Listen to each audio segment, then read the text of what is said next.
Ang mga benefits po sa akin ng Santa Maria Juice, nawala ang pananakit ng ulo ko, hindi na rin ako nagkakaroon ng acid reflux, hindi na rin ganoon kahirap ang menstruation ko buwan-buwan. Malaking bagay sa akin ng Santa Maria Juice dahil lagi akong puyat. Nagpa-doktor ako before, ang sabi ng doktor sa akin, kulang ako sa tulog. Yun yung kailangan ko para hindi na sumakit ang ulo ko.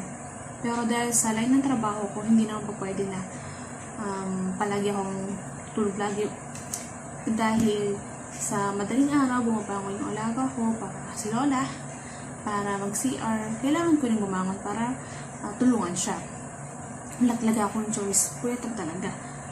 Malaking bagay ang tulong sa antibody na yun sa akin dahil nawala na yung pananakit ng ulo ko. Second, meron po akong endometriosis. Meron akong cyst sa aking left ovary. Yun ang dahilan kung bakit ako nahihirapan sa menstruation.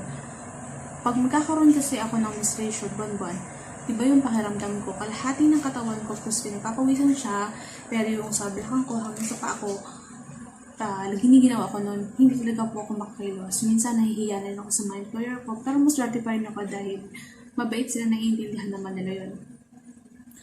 Dahil sa Santa Maria na to, sa 2 buwan kong pag-inom ng Santa Maria juice, okay na yung menstruation ko, nakakakilos na rin ako, nakakakilos na rin ako ng maayos.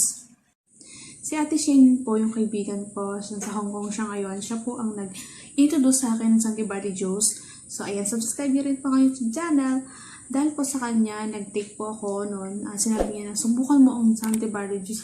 Malaking bagay ito sa pananakit mo ng puson. At yun nga, totoo naman po na malaking bagay ang Santa Maria juice dahil okay na po ang menstruation ko ngayon. Ang price ng Santa Maria Pinas, 1,900 pesos, something yon, or equivalent to 65 pesos a day.